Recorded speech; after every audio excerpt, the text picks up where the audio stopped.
Bonjour à tous, je suis Vanessa et j'accompagne les femmes entrepreneurs à sortir de leur chrysalide pour révéler l'héroïne en elles et écrire leur légende personnelle.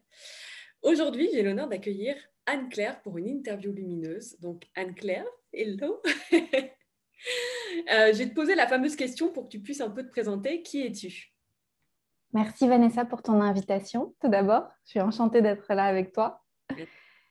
Je suis une activiste de l'amour, une aventurière. Je suis aussi une créatrice de plein de choses. J'ai créé des programmes, des accompagnements, des livres. J'aimerais créer un lieu de vie. Ouais, Et au quotidien, j'aide particulièrement les hommes et les femmes, surtout les femmes, parce qu'il y en a plus dans nos métiers, qui travaillent dans la thérapie, la santé naturelle, le coaching, à occuper leur place et à oser, en fait, voilà, être pleinement qui ils sont dans le monde et rayonner, sortir du bois. Et ouais. je forme aussi au coaching. Ah, trop bien. Alors moi, j'aimerais savoir quelle a été la décision, la plus grande décision en fait que tu aies prise pour reprendre ta vie en main. Ah, la plus grande décision, ça a été de me former en naturopathie il y a une dizaine d'années. En fait, la naturopathie a réglé mes problèmes de santé. Je n'y croyais plus. En fait, j'avais des insomnies depuis l'enfance, de l'anxiété, j'avais mal au ventre, plein de trucs, tu sais, blougi, goulba, je sais pas comment on dit, Ouais. plein de trucs mélangés qui n'allaient pas.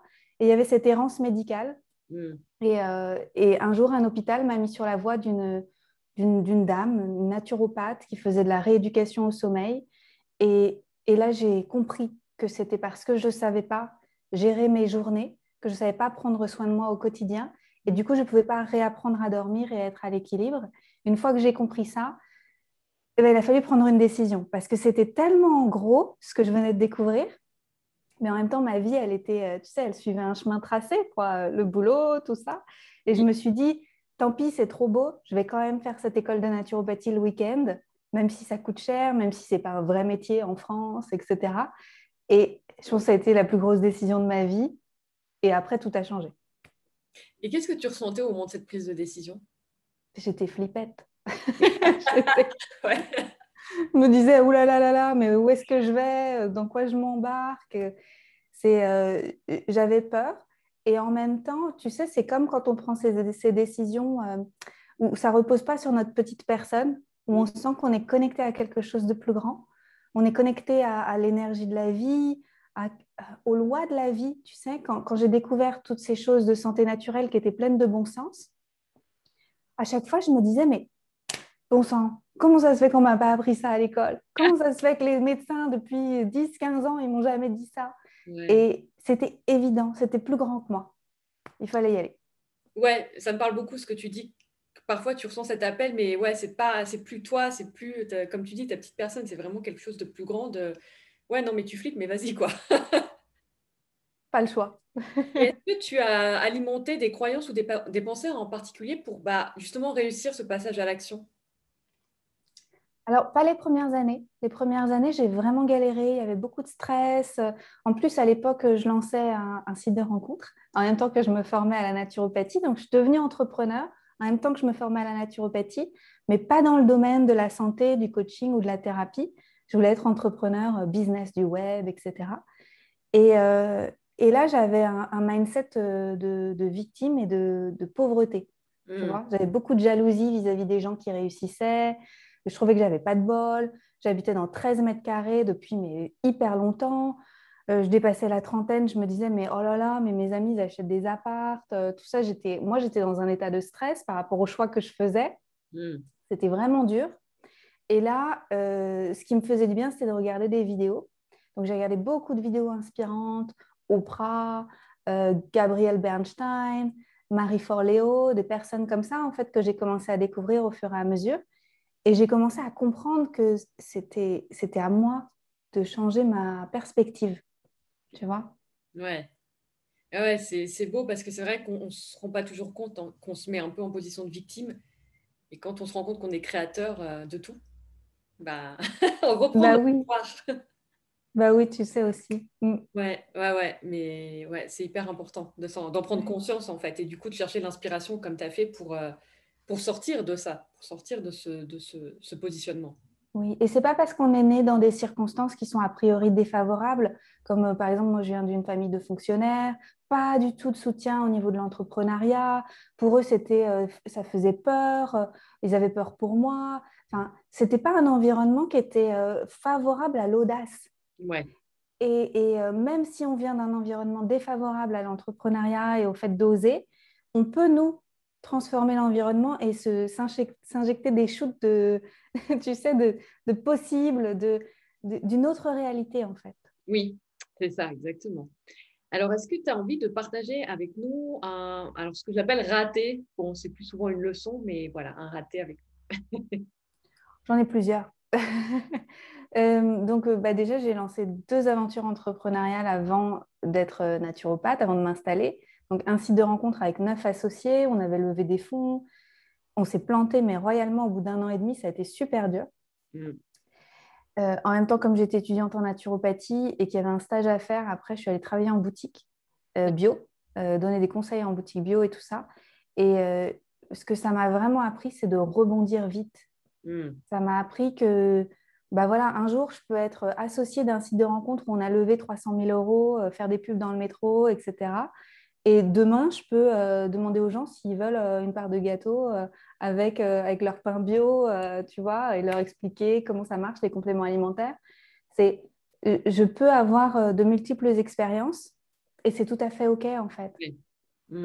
Et aussi, j'étais très épanouie en boutique bio, alors que j'étais très stressée à lancer le site de rencontre avec les associés, Mm. tu vois.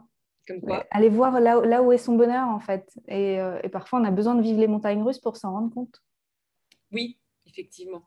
Mais Ouais. c'est intéressant ce que tu dis, tu vois, de dire que parfois on a tendance à s'enfermer à nouveau, tu vois, dans une définition ou dans une case, mais en fait, c'est nos expériences aussi qui nous font avancer et cheminer. Exactement. J'ai un deuxième exemple, c'est que donc moi j'ai écrit des livres, plusieurs, et à l'époque quand j'écrivais des livres, je me disais ah ça va me rendre riche, tout ça, les livres, et en fait pas du tout, ça rapporte des cacahuètes les livres. Ouais. Donc chaque année je récupère quelques milliers d'euros, donc c'est sympa, hein. Mais par rapport à l'effort fourni, j'en ai écrit 10, enfin c'est pas du tout ce que j'attendais. Mm. Néanmoins après j'ai transmuté ça, et grâce à mon expérience, maintenant j'aide aussi les gens à écrire des livres Ouais. et je les mets en relation avec des maisons d'édition. Et en fait, grâce à moi, il y a plein de gens qui mettent au monde leur bébé et transmettent leur message, en fait. Tu Ouais. vois? Et ça, c'est un truc, tu vois, c'est pas un échec de ne pas être devenu millionnaire grâce à mes best-sellers. Et Oui. d'ailleurs, j'ai pas rendu mon dernier mot parce que je vais en écrire plein d'autres. Oui, bah oui. Ça a ouvert d'autres portes, mais pas celles que j'attendais. En fait, je pense que ce que j'ai à retenir, c'est que quand j'ai des attentes, je suis déçue Mm. du résultat.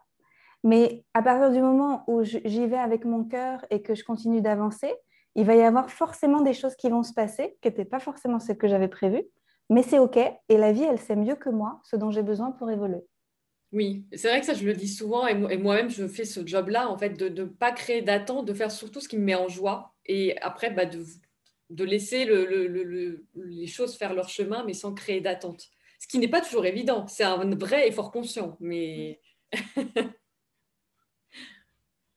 Alors, est-ce que tu as Bah, c'est pas évident parce que... Vas-y, vas-y, Ah, vas-y. je t'en prie. Parce qu'en fait, quelque part, pour avoir de l'énergie pour mettre des choses au monde, il faut y être attaché. Parce Oui, qu'il faut se lever le matin, il faut le créer, il faut dépasser ses peurs. Donc, il y a quand même de l'attachement dans le fait d'avoir envie de créer quelque chose. bien sûr. Mais après, il faut réussir à lâcher. C'est là la danse entre les Ouais, deux. c'est ça, exactement, ouais. Alors, est-ce que tu as une pensée qui te guide aujourd'hui au quotidien? Hmm. Oui. La plus grande pensée, c'est que je suis convaincue que les thérapeutes transforment le monde. En fait, je suis convaincue qu'il y a eu quelque chose qui s'est passé il y a quelques années où les gens ont commencé à guérir plus vite, plus fort. En fait, c'est devenu plus logique de s'occuper de soi. Comme avant, on disait, ah, tu vois un psy, c'est pas normal. Maintenant, tout le monde a un psy. Mm. Enfin, tu vois, il s'est passé quelque chose. Et je pense que quand les thérapeutes seront plus timides, il y a quelque chose qui va se passer. Le monde va se transformer beaucoup plus vite. Donc, c'est une croyance, hein, mais que je nourris volontiers. Mm. Et je pense que à partir du moment où tout le monde va se mettre debout et dire, moi, j'ai guéri grâce à et ta, ça va se répandre comme autant de bougies qui s'allument tout en même temps. et ça va mettre plein de lumière sur plein de choses sombres qu'on a à guérir collectivement. Ouais, ouais. Ça résonne. Ça vibre. C'est ça qui me porte en fait, tu vois, je me Ouais, dis, allez, dans quelques années, il y aura tellement de la lumière partout, grâce à toutes ces belles guérisons individuelles qui ont été vécues. Collectivement, ça va se transformer vite. ouais, Ouais. ouais, c'est certain. Alors, est-ce qu'aujourd'hui, tu as aussi une question, peut-être par, tu vois, pour, je ne sais pas, quand le mental raconte à nouveau un peu des histoires, pour ouvrir le champ des possibles? Oui, alors moi je vais citer Byron Katie, The Work, le travail. Donc la question que je me pose, c'est est-ce que c'est vrai? Quand j'ai une pensée qui vient, je dis, est-ce que c'est vrai? Est-ce que c'est vraiment vrai? Et après, comment je me sens quand je crois à cette pensée? Donc en général, c'est toute petite, rétractée, j'ai mal au ventre, j'ai les mâchoires serrées, tous ces symptômes. Et après, qui je serais si je ne croyais pas à cette pensée? Ah, bah, je serais drôlement libre. En fait, je le ferai, ce projet, et puis j'irai, et puis c'est bon, quoi. Et ça me permet vraiment de libérer les choses très rapidement. Je l'ai beaucoup pratiqué Ouais, pour moi, et avec mes clientes. Et du coup, pour moi, c'est assez rapide maintenant d'accéder à The Work. Ouais, ouais, c'est un super partage de ces questions-là. Merci beaucoup, ouais. compris. Alors, qu'est-ce que tu dirais si tu devais dire une phrase à l'ancienne toi? Oh. Je dirais qu'elle est géniale et qu'elle a raison d'avoir la foi. En Mm. fait, qu'elle a raison de trouver que la vie a plus à offrir que ce qu'elle vit. Ouais, Parce qu'à l'époque, elle n'avait pas forcément des choses qui lui prouvaient ça, en termes relationnels, en termes d'abondance, en termes de choix des possibles. Et j'ai envie de lui dire, tu as raison, tu peux avoir une vie merveilleuse, un compagnon merveilleux, être très épanoui, gagner de l'argent avec ce que tu aimes, choisir les gens avec lesquels tu travailles, c'est pas un caprice, ouais, tu peux. ouais, c'est beau. Ouais. C'est beau. Et alors, dernière question, ça serait, est-ce que tu as un conseil pour mettre plus de confiance dans sa vie? Mm. Ralentir, Mm. ralentir, commencer à dire non aux choses qui nous mettent en tension, Ouais, aux choses où quand on doit les faire, on sent qu'on est vraiment réticent, que c'est pesant, qu'on procrastine, que c'est hyper dur. S'interroger sur pourquoi on n'a pas envie de les faire et arrêter pendant un temps de les faire. En fait, s'autoriser à pas faire certaines choses. Et là, ça va faire de la place. Et quand il y a de la place, on peut mettre plus de conscience. Quand il n'y a pas de place, tout est trop serré, on n'a pas le temps de prendre du recul. Si on ne peut pas respirer, la vie, elle ne circule pas. ouais, Donc, en fait, c'est juste se poser, arrêter de faire trop de choses, arrêter de faire les choses qu'on n'aime pas, dire non, poser des limites. Et après, on peut retrouver un autre souffle, en fait. Et il y mm, a plus de conscience. ouais. Merci pour ces précieux conseils. Merci aussi pour cet échange. Je vais mettre tous tes liens en dessous de la vidéo pour ceux qui voudraient te contacter. Et Merci. voilà, je te remercie beaucoup. Merci pour tout ce que tu fais. De rien, avec grand plaisir. Toi aussi. Merci. Et j'attends les prochains livres. Bientôt. Merci encore. À bientôt.